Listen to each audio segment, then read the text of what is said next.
Hello,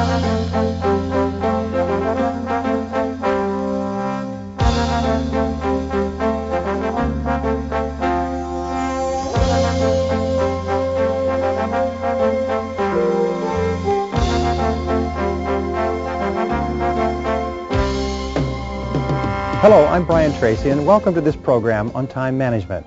There's probably no skill that's more closely correlated with success and achievement in every part of your life than the ability to manage your time well. It'll bring you to the attention of your superiors faster. It'll help you to get more done in a shorter period of time. It'll make you feel better about yourself. It'll lead to faster promotions, higher status, greater pay, and everything. And in the time that we have together, I'm going to share with you some of the methods, techniques, and ideas used by the most superior time managers, men and women in every area of endeavor in America. Time management is essential to your health as well. Not just your productivity, but you only feel good about yourself to the degree to which you feel you're in control of your time and your life. In fact, the major reason for stress in America is a feeling of being out of control, a feeling of having too much to do and too little time to do it in. In this program, you're going to learn how to gain at least 2 hours per day. You may be able to increase your time management effectiveness by 50% or even double your output. So one of the most important things that you think about, and we'll come back to this in a few minutes, is what would you do if you could increase your output by 25 or 50% per day? What would it mean to you if you could double your productivity, which you can if you just use these techniques over and over again? Well, there's 4 requirements for you to make these techniques work for you. We call these the 4 Ds. The first D is desire. It's want. You must have a burning desire to be effective at time management. The second D is decision. You must make a decision that you are going to become an expert in this subject. You are going to take this course, you're going to use these materials, you're going to practice them over and over again, because what we have found is in the absence of a decision, nothing ever happens. You need a clear, unequivocal, do-or-die, burn-the-bridges decision that this is a subject that you are going to master. The third D is discipline. You must discipline yourself to practice and repeat over and over again good time management techniques. In fact, we say that time management is self-discipline in action, and the ability to discipline yourself more than anything else is going to determine your success in life. And the fourth D, to become excellent in time management, is determination. You must have the ability to persist. You must have the determination to keep on keeping at it, long enough until you become very, very good in this field. But I promise you this, the payoff is tremendous, because you see, time management is really life management. Everything that you do to improve the quality of your time management will improve and enhance every part of your life. You can even say it this way: the quality of your life is determined by the quality of your time management. The quality of your life will be determined by the way you use your time minute to minute, hour to hour, day to day, because your time is your life. So let's talk about a psychology of time management. How do we change our mindset in such a way that we become really, really effective at managing our time? Well, we start off with this very simple fact, is that your beliefs equal your realities. The way that you manage your time now, in fact, every single part of your life is determined by your beliefs about that part of your life. If you believe that you are an excellent time manager, that you are effective and efficient and productive and a high achiever, then you will be. However, most people have funny beliefs about time management. Sometimes they believe they're good at it when they're not, but mostly they believe that if you manage your time too well, you are not as spontaneous or as natural as normal. The fact of the matter is, the better you manage your time, the more you can be completely spontaneous and free. So the starting point of a psychology of time management is number 1, is to recognize that your time equals your money, and your time and money equals your life. That what we're talking about here is life management, but we're also talking about money management. You notice that you can exchange time for money, and you can also pay money in order to buy time. But both time and money combined equal life or happiness. When we talk about time management, what we're talking about is having enough time so that we can be happier in every aspect of our life. We can be happier at our work, we can have more time for our relationships, more time for our health, more time for personal and professional development, more time for emotional and spiritual growth, and so on. So therefore, when you begin to look upon time, when your belief begins to shift so that you see time as the fundamental resource of life, then your attitude toward the way you use your time begins to change. Now, the second key in the psychology of time management is your self-image. Now, what do we know about self-image? We know that the way you see yourself, your inner mirror, determines your external performance. The way you see yourself, and we have a phenomenon called self-image modification. What does that mean? It means that if you continue to see yourself and think of yourself as an excellent time manager, your external performance begins to change and you begin to use your time more effectively. How do you change your self-image? Well, one of the ways is by questioning and changing your self-ideal.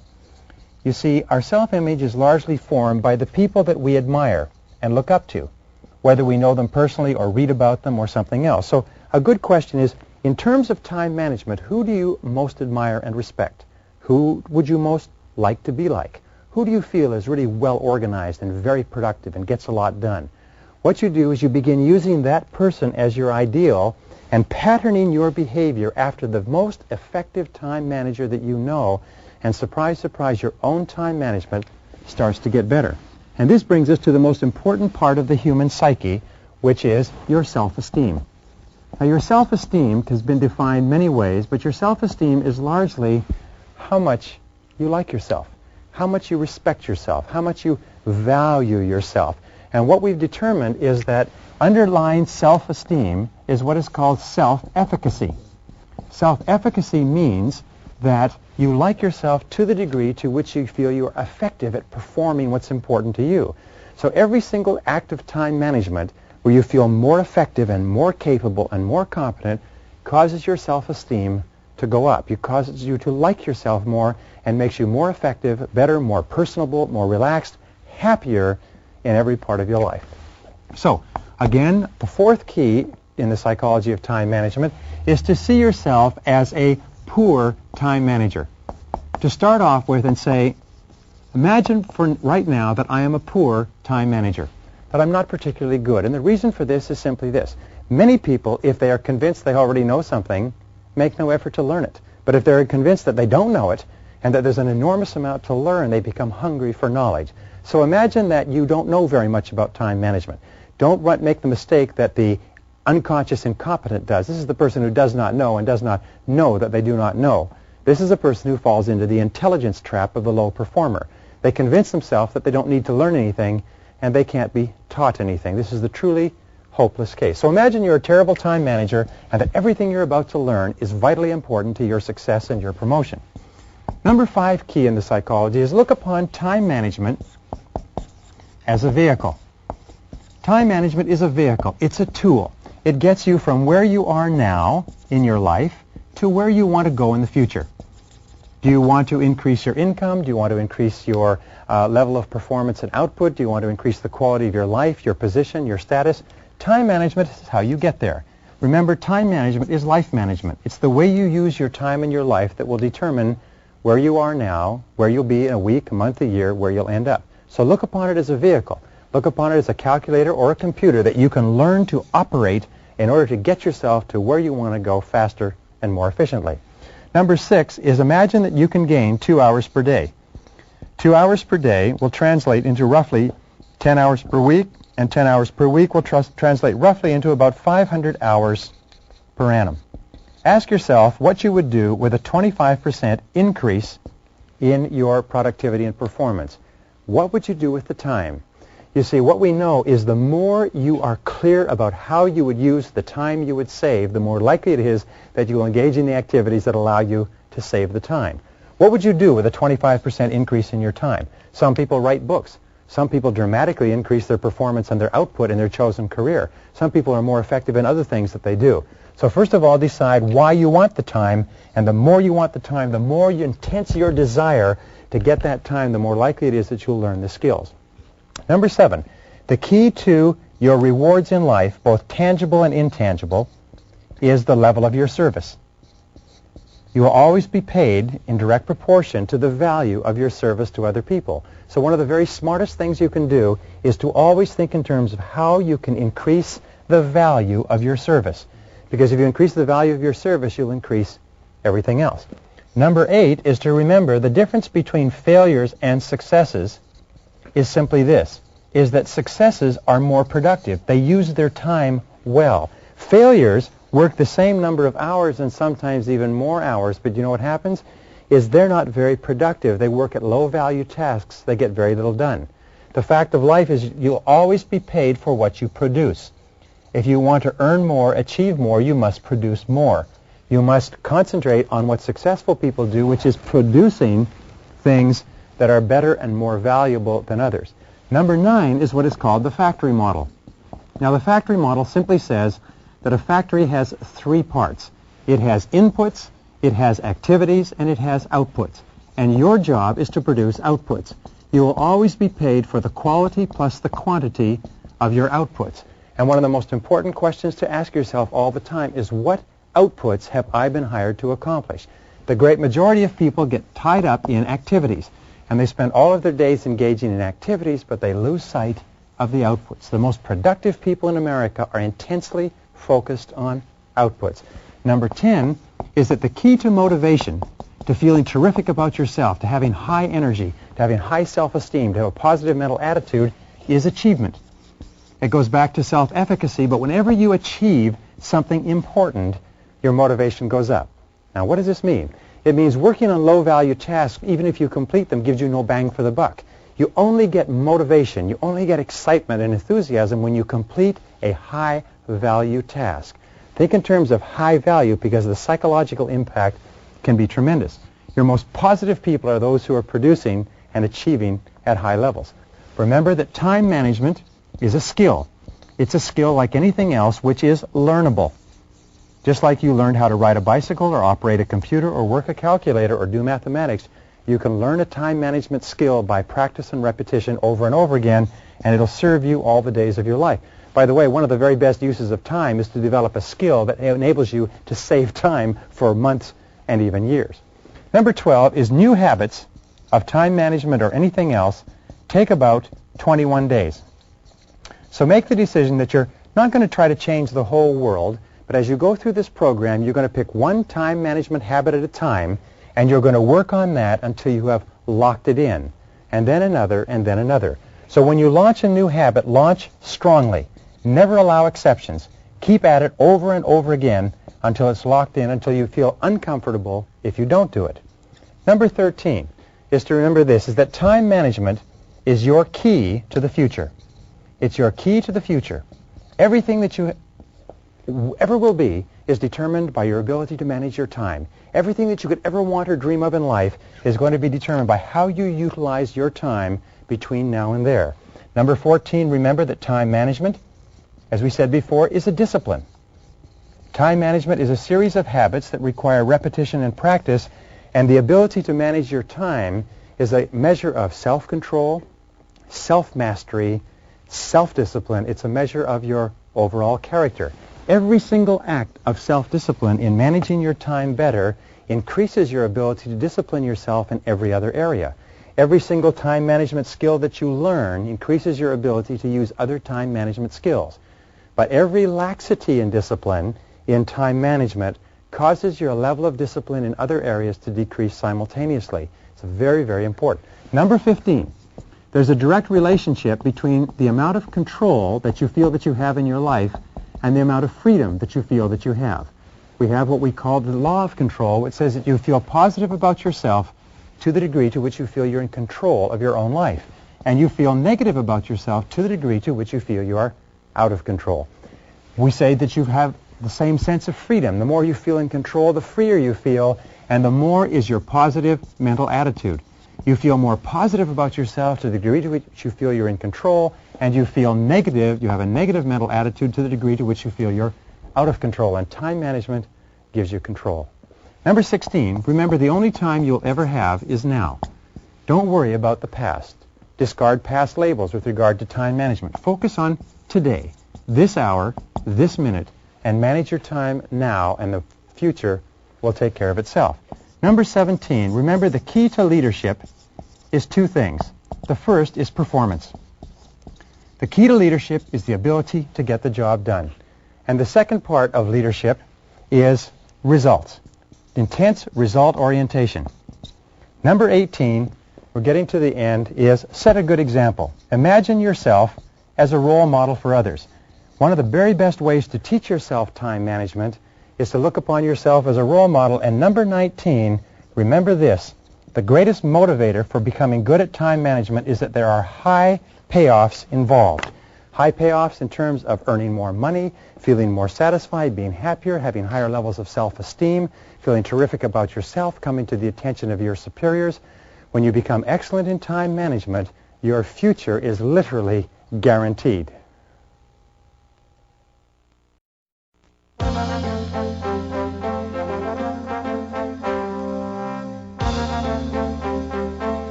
Your job is to become an expert at time management. And to become an expert at time management means that you have to become excellent at setting very clear goals and objectives for every area of your personal and especially your work life.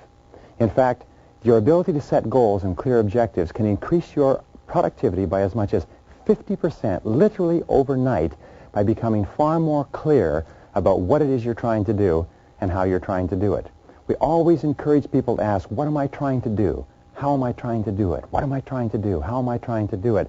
And as many as 80% of people working today are not really clear about the answers to those two questions.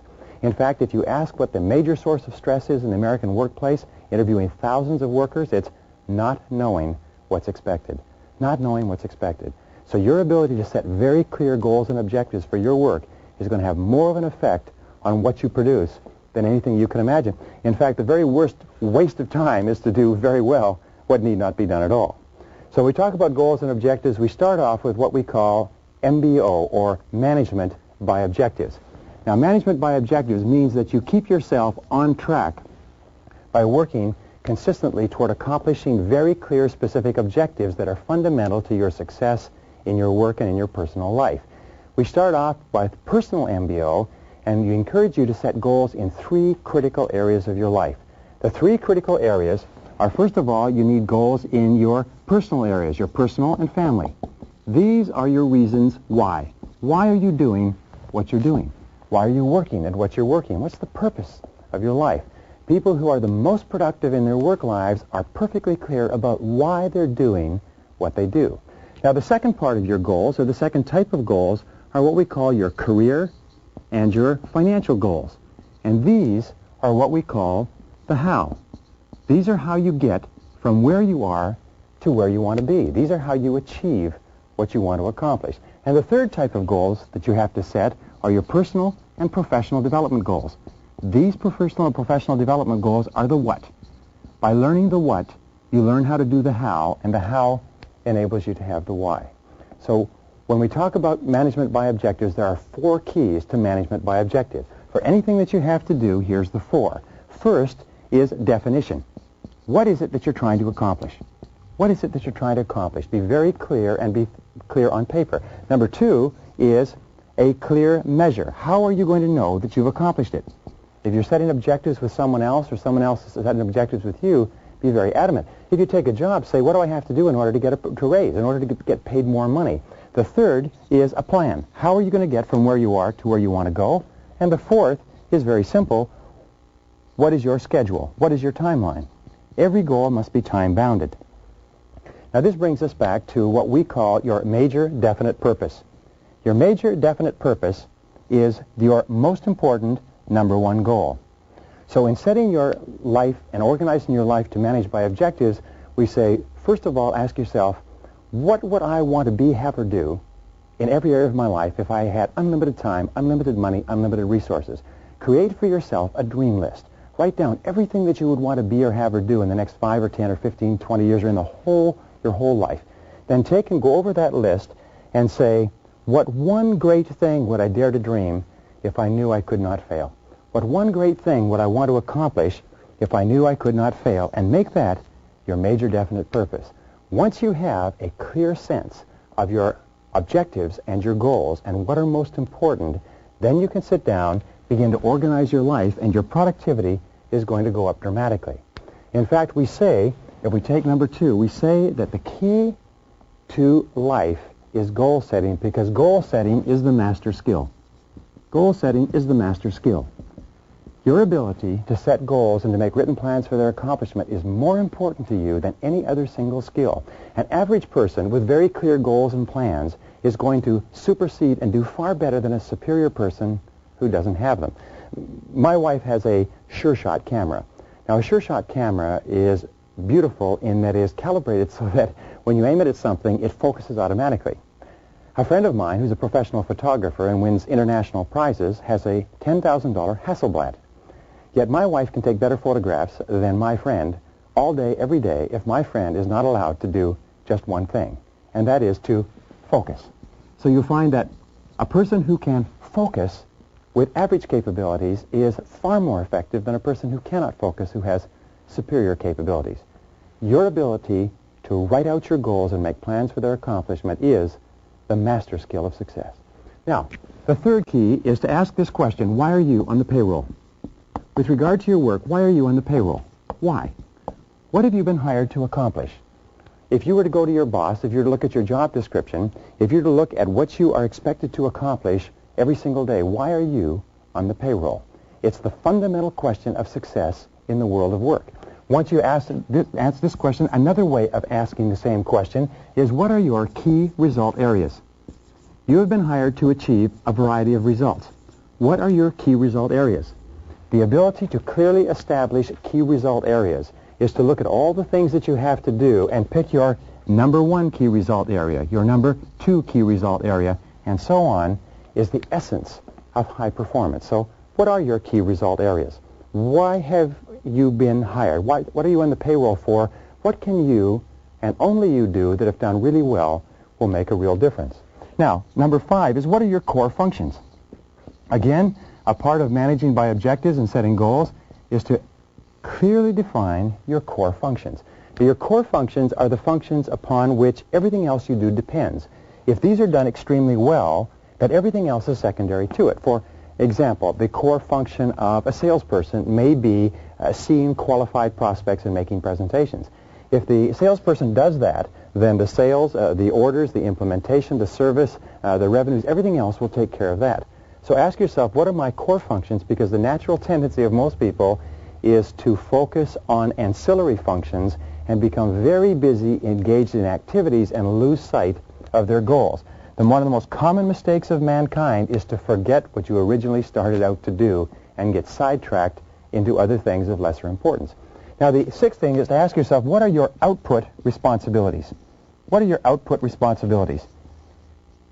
What does that mean? That means, what outputs has your personal factory been put on the payroll to produce?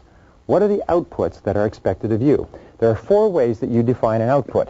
The first is that it is under your control. An output is something that you can do, that you don't need anybody else's permission for, but you control the job totally. If you don't do it, it's not done. A second way that you can define an output is that it becomes an input for someone else. Every output is a completed job. We call this a completed staff function. In other words, when it's done, it goes from you to someone else, and someone else has to use it as part of their work or their life. The output of a factory may be a finished product. The output of a lawyer may be a completed brief. The output of an accountant may be a financial statement, and so on. The third is that an output is measurable. An objective third party can tell whether or not it has been accomplished. Someone can come along and say, yes, it's done, or no, it hasn't been done. So how would you measure your output responsibilities? And number 4, critically important, your success or lack of success in your work and your career is determined by the quality and quantity of your outputs. So we are on the payroll in every case to produce outputs that are under our control, that are measurable, that become an input for someone else, and which determine our success. Remember, we are not on the payroll to perform activities, to socialize, to get along, but to get the job done and to produce the most important key result areas. Now, the next question that you have to ask, question number 7, is, who are your customers? You see, we are all in the business of customer satisfaction. Robert W. Service said that everybody makes their living by selling something to someone. So who are your customers? And who do you have to satisfy in order to be promoted? You see, your customers are the people who determine your success or failure in your career. Sam Walton was once asked by a journalist, Wasn't it nice to be at the top of your corporation and not to have to worry about pleasing anybody else? And you know what he said? He said, you're wrong. He said, I have to please my customers every single day. He said, and there comes one walking through the door right now. And he pointed to someone walking through the door of a Walmart store. He said, that's the person I work for. That's my boss. That's the customer, the satisfaction of whom determines everything that happens to me. Now, principle number 8 is what do we call a 6-step method of setting goals. And it's very, very simple, but it's simply this. Step number 1 is to write out all the goals you can think of. What are all the things that you want to do? Step number 2 is to set priorities. Of all these goals, which are most important? Step number 3 is to write out and create plans for accomplishing your most important goals. Step number 4 is to set priorities on your plans and activities. Step number 5 is to schedule your plans, decide what you're going to do and when, and step number 6 is to implement, is to get busy. Now, this seems very simple, but the very act of doing this can change your whole life and your whole career. Every single person needs a series of goals. You need 10-year goals. You need 5-year goals. You need 3-year goals. You need 1-year goals, and you need 6-month goals. You even need lifetime goals. You need goals that organize every part of your life. One of the great exercises in life is to write your own obituary and ask yourself where you want to be in 3, 5, 10 years, or what do you want to be read over your grave? What kind of a person do you want to become? Sometimes people say, well, I can't set goals like this because they're too big or they're too challenging or they're too impossible. But here's the question. Is what one great thing would you dare to dream if you knew you could not fail? There are no such thing as unrealistic goals, only unrealistic time frames. Now, number 10 is ask yourself, what are the obstacles that stand between you and your goals? What are the obstacles that stand between you and your goals? What is stopping you from getting from where you are to where you want to go? And what is the number one obstacle? What is the biggest single obstacle, and what could you do starting today to remove it? Number 11 is what people do you need to work with to achieve your goal? Whose cooperation do you require in order to accomplish your goal, and what's in it for them? Who are the most important people? The members of your family, the members of your company, the people you work with, your boss, and so on. But who are the people whose cooperation you require? And the 12th question is, what additional knowledge do you require in order to achieve your goal? What knowledge, what skills, what information, and what is the number one knowledge, skills, and information that you require in order to get from where you are to where you want to go? So this is it. Decide what you want. Decide the obstacles stopping you from getting it. Decide the people whose help you require. Decide the additional knowledge you need, and then schedule and implement. Number 13 is ask yourself, what is the limiting step between you and your goal? The limiting step also becomes a goal because this is what determines the speed at which you achieve your goal. This is the choke point.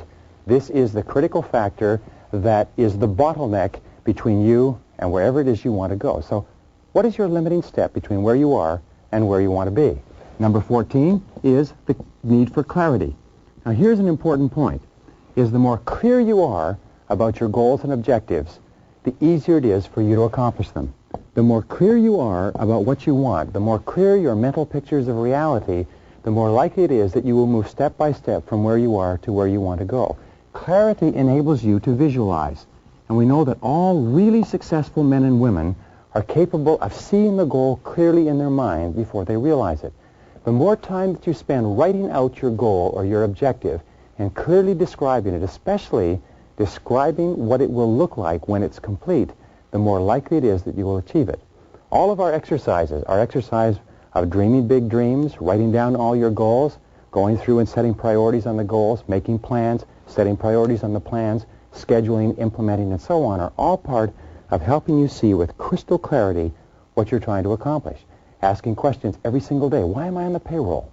What have I been hired to accomplish? What are my key result areas? What are your key result areas? What have you been hired to accomplish?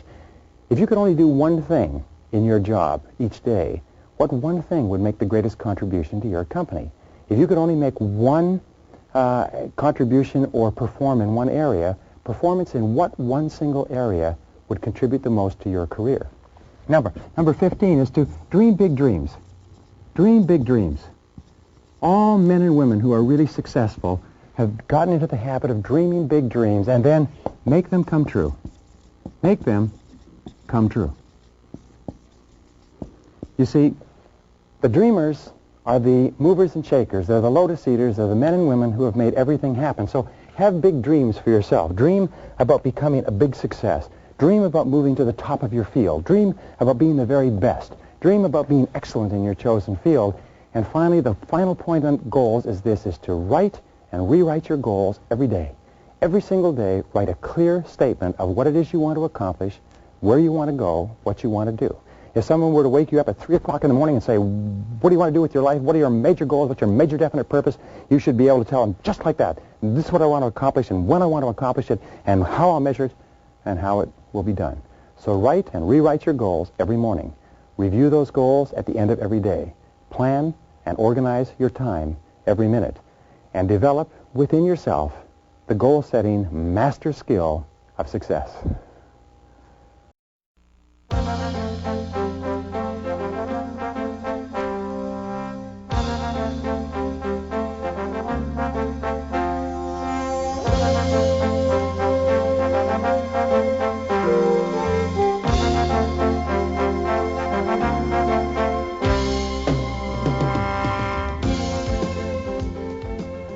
Once you have clear goals and priorities organized in order of importance, your ability to set priorities and to stick to those priorities is absolutely essential to your personal and professional effectiveness.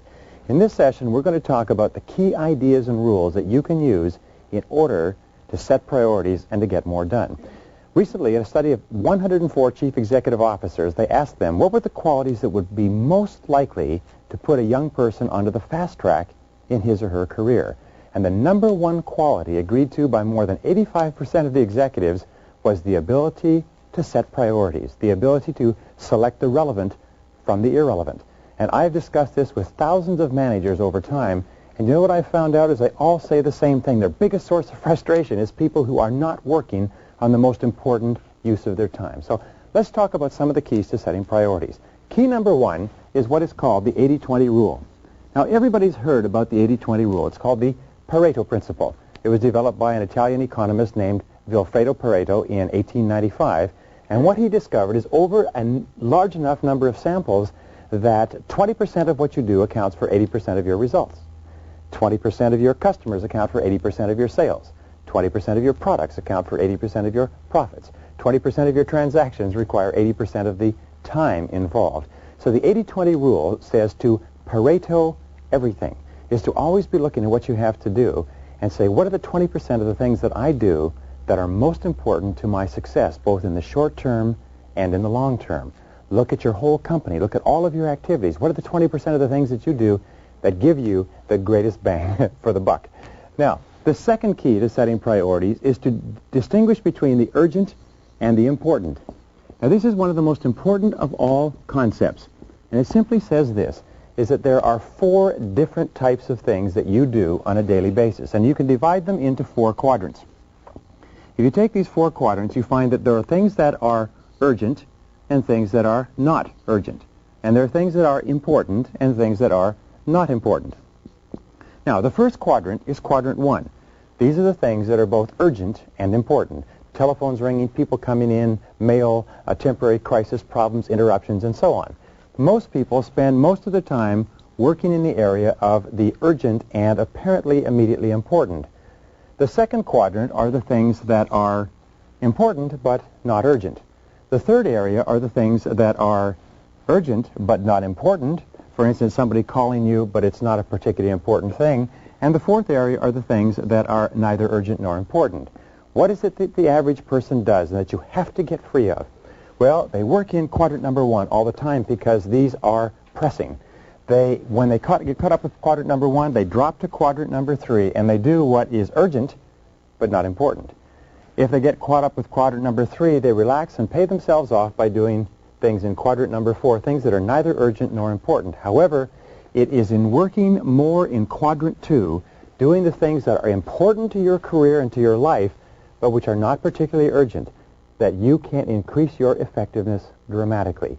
These are working on your personal and professional skills, spending time with your family, working on long-term reports, upgrading your abilities, and so on. The things that are important but not urgent are the most vital things to your long-term future. So a critical part of setting priorities is to ask yourself, what are the important things that I have to do but which are not urgent? Because remember this, important but not urgent will eventually be very urgent, and sometimes it will be too late. The third key to setting priorities is to ask yourself, what are your personal values? One of the things that we know is you always have to be working at goals that are congruent with your values. So when we talked about goals, we talked about what are your most important goals. With regard to values and priorities, you have to say, what is most important to me? What do I believe in? What do I stand for? Why am I doing what I'm doing? And you'll find that high performance comes when your goals and your values are congruent, and low performance comes when your goals and your values clash with each other, when you're working at something that is inconsistent with what is really important. And this brings us to number 4 key in priorities. What are your unique strengths? Again, when we look at the most effective men and women in our society, we find that every one of them has taken the time to think through what they are particularly good at. What are you particularly good at? What are the strengths and abilities that have led to your success in life to date? What is it that you do easy that comes difficult to other people? What are you especially good at doing? Leaders are those who deploy themselves carefully and they only work in areas where they can employ their unique strengths to their highest levels of excellence and distinction. So question number 5 is, looking around you, what are you better at than other people? Of all the things you do, what are you better at? What are you really good at doing? Where do you make a significant contribution in your work? And where could you become better in order to make an even greater contribution to accelerate your career even faster? Now, number 6 is what we call your area of mastery. We have to ask yourself this. What is it that you can become really outstanding doing? One of the things we know is that high-performing men and women are very, very good at one or a few things, and they do more and more of those, and mastery, competence, leads to high productivity. What is a top priority with regard to the spending of your time? I'll tell you what it is. It's spending time becoming better at the things that are most important that you do. Spending time learning how to be really, really good at the critical things you do can lead to payoffs that are absolutely extraordinary. Remember, the top 1 or 2 or 3% earn 5 or 10 or 20 times the average because they're very, very good at a couple of things. So one of the ways that you set priorities, saying, what could I become really good at? Number 7 is ask, what are your high-value activities? What are your high-value activities? What are the things that you and only you do in your area of operation, your work, your responsibilities, that really contribute high payoff to your company? Your high-value activities are the answers to the question, why am I on the payroll? What have I been hired to accomplish? What are my key result areas? And here's an important point. Never give in to the temptation to do small things first. Never give in to the temptation to clear up little things when you still have valuable things to do. Number 8 is, how do you use the ABCDE system in order to dramatically increase your ability to produce? Well, the ABCDE system is taught in all time management courses and basically says this, is that your A jobs are your must jobs. There's serious negative consequences if you don't do these things. Your B tasks are your should jobs. They're important, but the negative consequences for doing them are not that serious. Your C jobs are the things that are nice to do. And we have a concept called completion by deletion. Completion by deletion means delete the things that are nice to do so you have more time to work on the A's and B's. The D tasks are the tasks that you delegate, and the E tasks are the tasks that you eliminate. Now, eliminating tasks is one of the fastest ways to increase your productivity. So you ask yourself, what are the things you can eliminate? What are the things you can delegate? What are the things you can delete? And you'll find that your A task will almost invariably be the 20% of things that will account for 80% of what you do. Number 9, and this is the key question in time management. Always ask yourself, what is the most valuable use of my time right now? What is the most valuable use of your time right now? Most important question in time management. It keeps you on track, keeps you working steadily in the direction of your highest capability to perform. Keep asking, what's the most valuable use of my time right now? Then do only that thing. This brings us to priority setting idea number 10 is do the right things rather than doing things right. As we've said before, the very worst thing in the world is to do very well what need not be done at all. And if it's not worth doing, it's not worth doing right. So do the right things. How do you do the right things? You go through this process and you keep asking yourself, what are the things that I must do? What are the things that have the greatest possible consequences? What are the things that account for the 80% of the value of the things that I do? And do the right things rather than the fun things, the easy things, the convenient things. Key number 11 to setting priorities is to do first things first. And stay with those things until they're complete. Do first things first. And stay with those things until they're complete. Do first things first and second things not at all. Now, the 12th key to setting priorities is the quality of courage. The quality of courage is the indispensable quality of leadership, and it means to have the courage to put off doing the things that are of low contribution and focus your mind, your time, your attention on doing the things that make the greatest contribution. It takes a lot of courage to set priorities and to stick to it. But each time you do it, develops the quality of courage.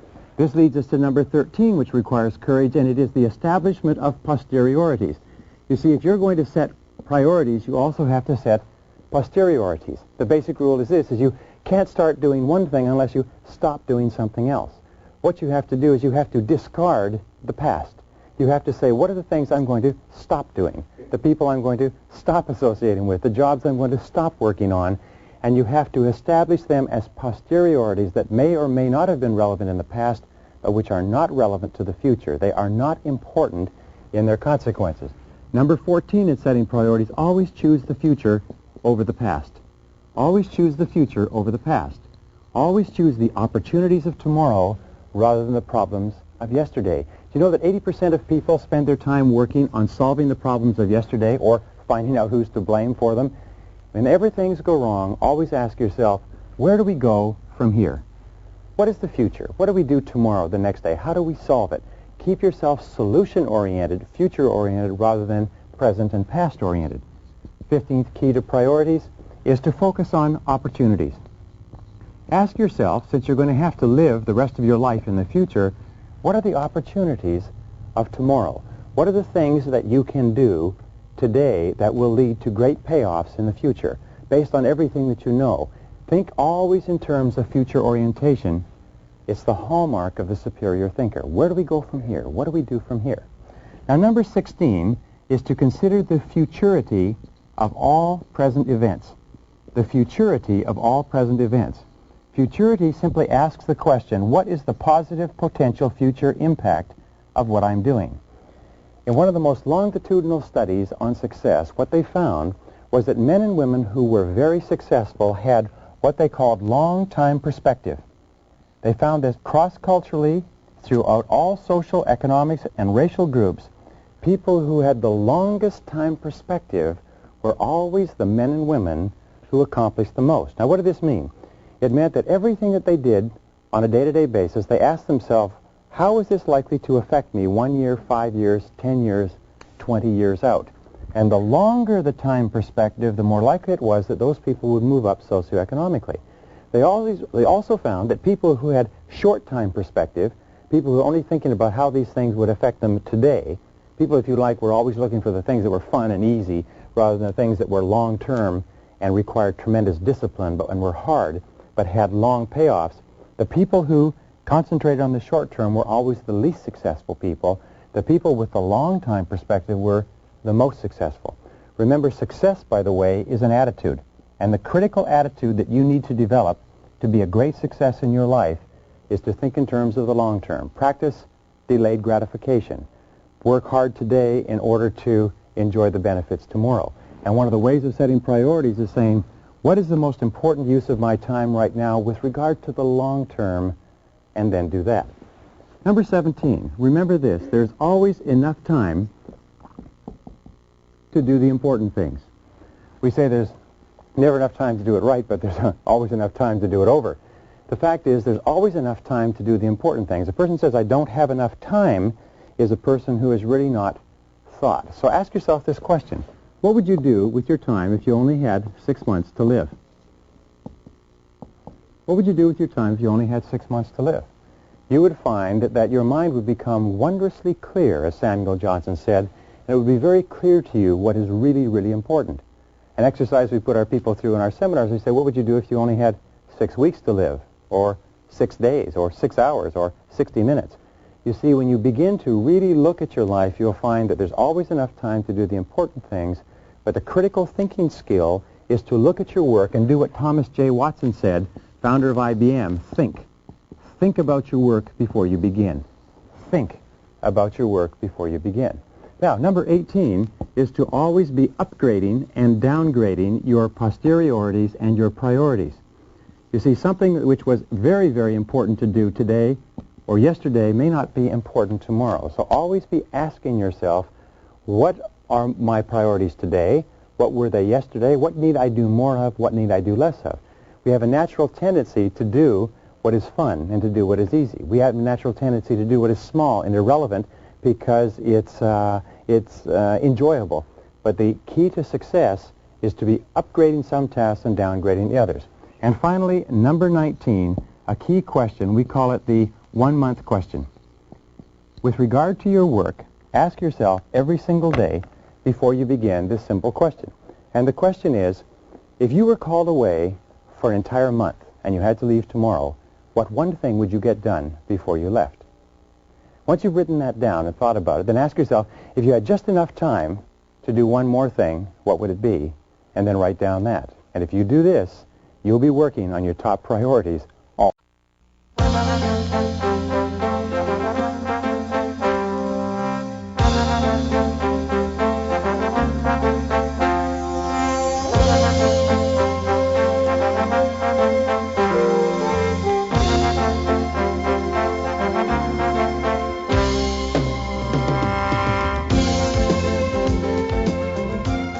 It's been said that action without thinking and planning is the cause of every failure.